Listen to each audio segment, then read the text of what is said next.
The Devil's Bible is one of the most striking, unusual, and memorable books in existence. There is a book that many people believe should not exist, not because it is fictional, but because of what it contains, often referred to as the Devil's Bible. This manuscript is real. It has been preserved, and its contents have disturbed those who have studied it. It does not read like scripture. It does not comfort. Instead, it forces readers to confront how evil presents itself, calmly, logically, and convincingly.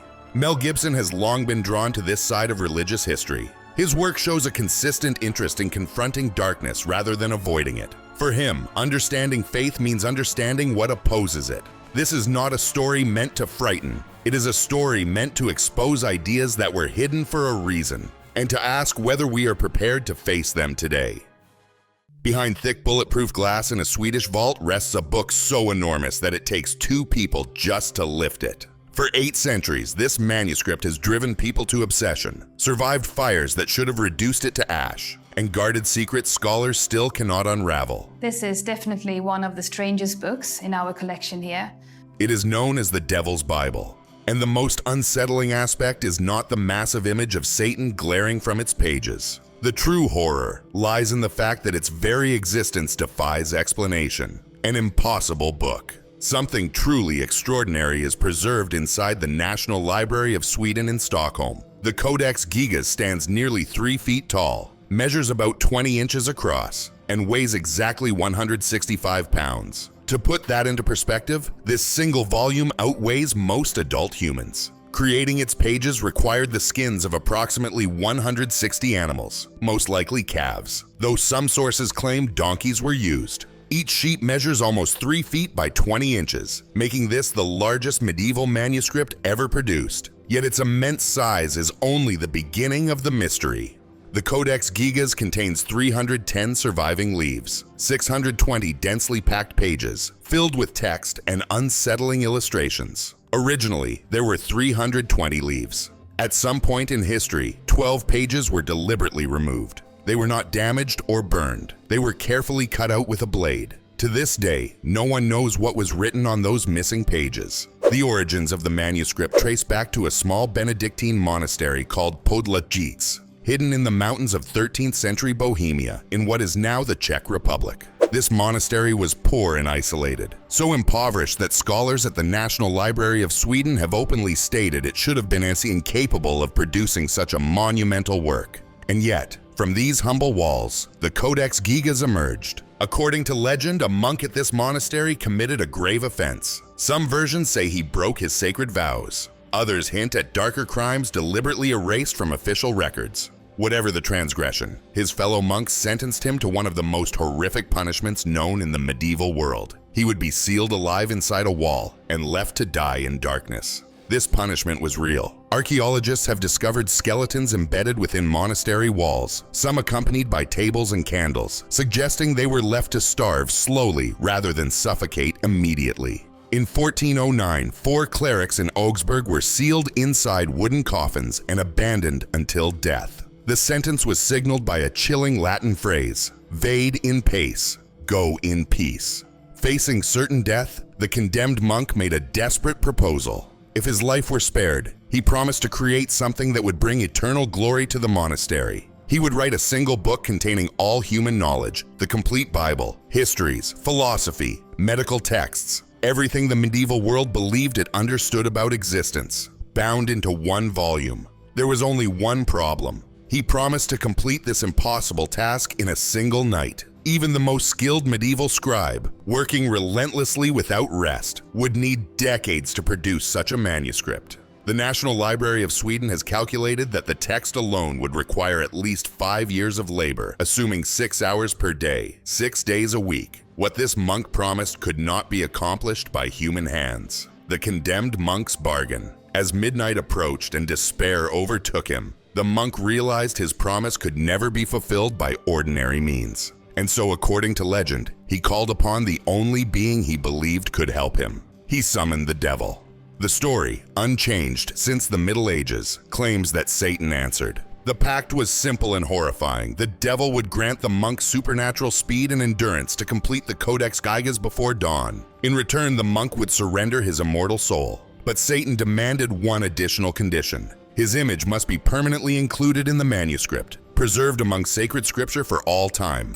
That night, the monk's brothers reported hearing unsettling sounds, whispered voices in unfamiliar languages, the frantic scratching of a quill moving impossibly fast across parchment, and moments that sounded like two entities speaking in the darkness. When dawn arrived and the monks entered the cell, they found the condemned monk collapsed over the completed manuscript. His eyes were wild, his hands shook uncontrollably. He repeated the same sentence again and again. The devil watches the Codex, and it watches him in return. 3 days later, he died, never again speaking coherently. That is the legend. But when modern scholars examined the Codex Gigas using scientific methods, they uncovered evidence that made the supernatural explanation disturbingly difficult to dismiss. English paleographer Michael Gullick conducted a comprehensive handwriting analysis of the entire manuscript. His conclusion was unequivocal. One person wrote the entire Codex Gigas, from the first page to the last. That alone is extraordinary for a book requiring decades to produce. What made the discovery truly unsettling was what the handwriting did not show. Over long periods, a scribe's writing naturally changes. Age, illness, fatigue, emotional state, and even changes in ink batches leave visible traces. Over decades, these variations form what historians call a human signature. The Codex Gigas has no such signature. From beginning to end, the handwriting remains unnervingly consistent. The letter forms show no evolution, no degradation, no indication that years passed. The spacing is mechanically precise. The ink color remains perfectly uniform across all 620 pages. Gullick noted that there is no evidence of aging, illness, or mood affecting the hand across what should have been decades of work. It is as if the entire manuscript was created in one continuous moment. A 2008 National Geographic documentary subjected the Codex to ultraviolet fluorescent imaging and systematic comparison across sections. The findings confirmed Gullick's conclusions. One hand, one ink, absolute consistency across what appears to be 30 years of work that somehow took no time at all. But the handwriting was only the beginning. The impossible evidence. Turn to folio 290 of the Codex Gigas and you are confronted with the largest medieval depiction of Satan ever created. The figure dominates the entire page, standing nearly 20 inches tall in vivid colors that remain striking after 8 centuries. This is not the familiar caricature of the devil with red skin and a pitchfork. This figure is something far more disturbing. He squats facing the viewer, arms raised, trapped between two barren towers in an empty landscape. His head is dark green, crowned with thick curls like a cap. Large red horns rise from his forehead. His ears taper into red points. His eyes are small, with red pupils fixed directly on the viewer, following them wherever they stand. His mouth gapes open, revealing small white teeth and 2 long forked red tongues like a serpent's. Each hand has only 4 fingers ending in massive red claws. Each foot has 4 toes with the same terrifying talons. Around his waist hangs a loincloth made of white ermine, the fur of royalty, marked with red comma-shaped dashes, emphasizing his status as the Prince of Darkness. He is depicted as royalty, but royalty of hell. What makes this image truly disturbing is not only its size or detail. In medieval manuscripts, demonic figures were typically surrounded by protective elements, angels, crosses, or condemning text to neutralize their power. The devil in the Codex Gigas stands alone. He is surrounded by vast blank parchment, empty space that forces the viewer's gaze toward him. There is nowhere else to look. On the facing page, folio 289, appears the only other full-page illustration in the entire manuscript. The heavenly city of Jerusalem described in the Book of Revelation. Red walls encircle towers and structures filled with life, directly opposing the emptiness surrounding Satan. The 2 pages were designed to be viewed together, heaven on one side, hell on the other, the choice laid bare. The psychological impact of this pairing has been documented for centuries. An account from 1858 describes a royal library caretaker who spent a night alone with the manuscript. He later claimed to see books climbing from shelves and floating through the air in a chaotic dance around the Devil's Bible. When found the next morning, he was hiding beneath a table. According to the report, he remained mentally broken for the rest of his life. Yet the devil's portrait was not the darkest secret hidden within the Codex. The forbidden knowledge. The Codex Gigas contains the complete Latin Vulgate Bible, but arranged in an unusual order. The Old Testament occupies the first 118 folios. The New Testament appears much later, between folios 253 and 286. Between them lies something unexpected. The manuscript includes the complete works of Flavius Josephus, the Jewish historian whose accounts remain foundational to understanding ancient Israel. It contains all 20 books of etymology by Isidore of Seville, a medieval encyclopedia covering theology, grammar, mathematics, astronomy, medicine, and geography. It preserves the Chronica Bohemorum by Cosmas of Prague, the earliest recorded history of the Bohemian lands. 13 folios contain medical texts derived from Hippocrates and Galen, translated from Arabic sources, detailing diagnosis through urine analysis and pulse reading. A liturgical calendar lists saints' feast days. A necrology records 1,539 death dates of Bohemian clergy and nobility. And then there are the exorcism formulas. Folios 286 through 291 include spells against disease and rituals for identifying thieves. One incantation against fever commands demons by name. Another outlines methods to uncover stolen property. These practices were not considered dark magic in the medieval world. The church taught that Christ granted authority over demons, making exorcism a legitimate ritual practice. Some formulas even trace back to Jewish sources, reflecting the religious cross-pollination of medieval Bohemia. What makes the Codex truly unsettling is the way it places the sacred and the profane side by side. Holy Scripture sits beside exorcisms. Divine law shares space with folk magic. And at the center of it all, the massive portrait of Satan confronts every reader. Medieval scholars struggled to understand why a monk producing a religious manuscript would give such prominence to evil. Some believe the Codex was a weapon meant to confuse and corrupt faith. Others suggested it was an attempt to map the entire spiritual battlefield, to understand both light and darkness in order to control the struggle between them. But the greatest mystery of the Codex Gigas is not what it contains. It is what was removed. The missing pages.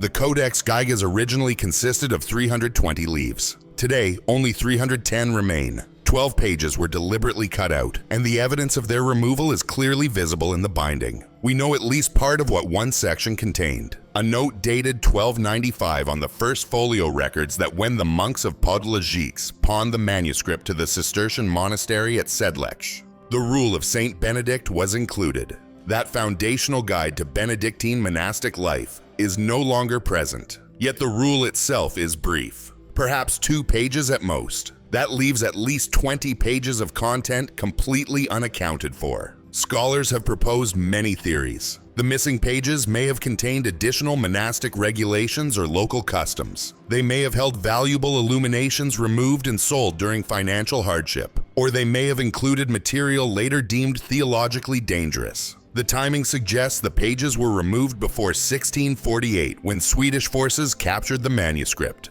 The 1295 note confirms the rule of Saint Benedict was present then. By the time Sweden acquired the Codex, it was already gone. The prime suspect is Emperor Rudolf II, who owned the Codex from 1594 until his death. Rudolf was infamous for his obsession with alchemy, occult knowledge, and esoteric texts. If the missing pages contained anything related to forbidden practices, he would have had both motive and authority to remove them.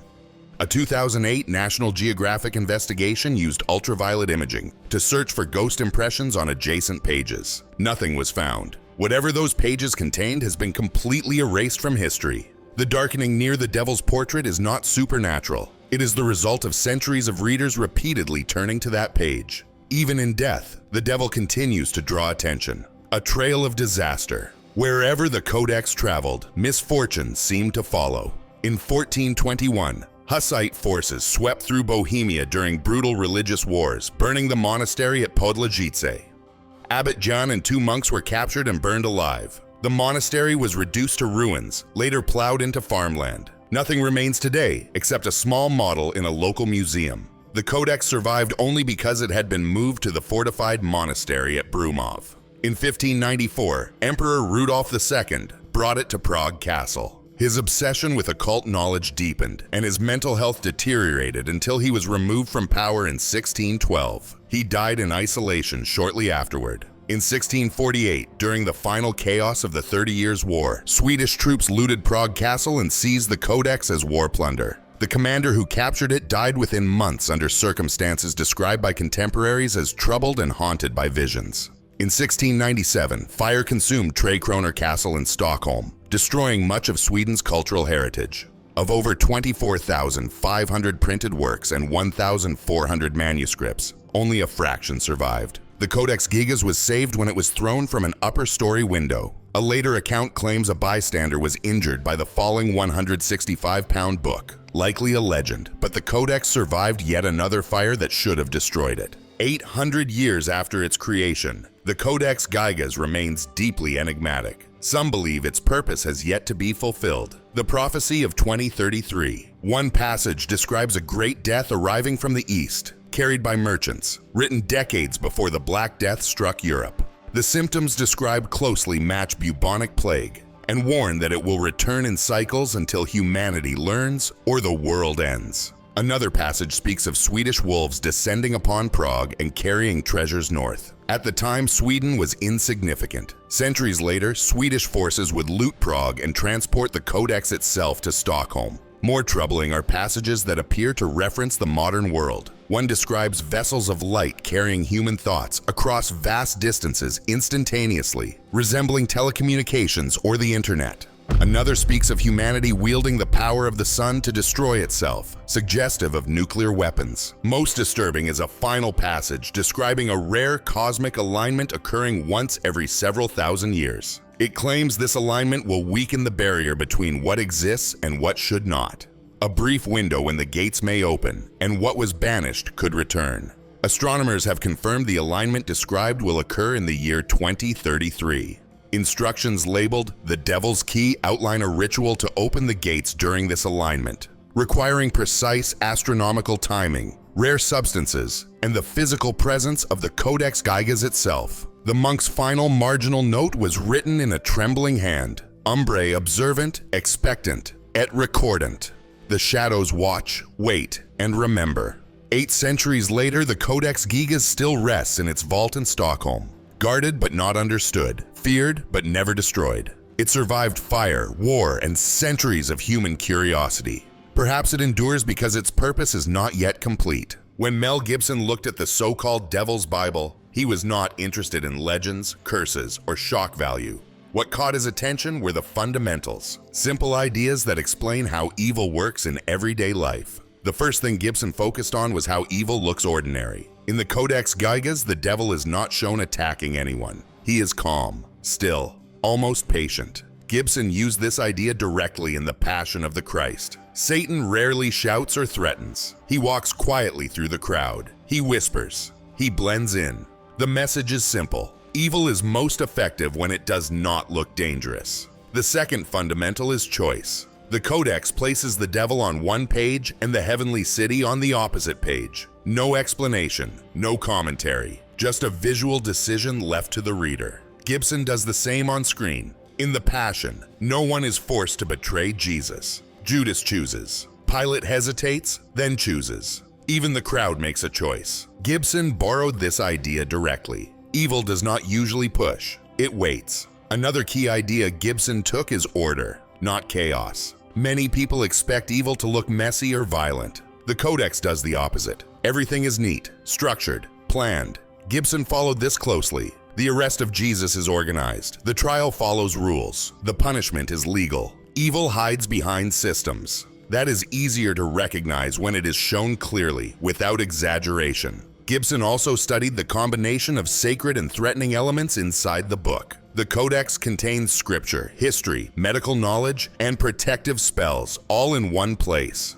That told Gibson something important. People in the past did not separate faith from danger. They believed spiritual threats were part of real life. That is why, in The Passion, prayer exists alongside fear, pain, and temptation. Faith is not shown as a shield that removes suffering. It exists inside suffering. A very concrete example appears in how Gibson handled temptation. In the Codex, evil does not command, it reasons. It explains why rules are unfair. Gibson translated that visually. Satan speaks softly to Judas. He does not lie dramatically. He offers explanations. This makes betrayal feel believable, not theatrical. The final idea Gibson absorbed is responsibility. The Codex assumes readers are capable of being influenced and therefore responsible for guarding themselves. Gibson believes the same. His films do not protect the viewer from discomfort. He wants the audience to feel pressure, to recognize weakness, to see themselves in the choices being made. This is why the book mattered to him, not because it was dark, but because it was honest. It treated evil as something intelligent, patient, and familiar. And Gibson took those fundamentals and turned them into images people could see, understand, and remember. That connection explains why this manuscript still unsettles people today. It does not describe monsters. It describes decisions. In the end, the Devil's Bible does not ask whether evil exists. It asks a harder question. Do we still believe we can be influenced by what we allow into our minds? Or have we convinced ourselves we are immune? That question is why this book still unsettles people today. And now the question passes to you.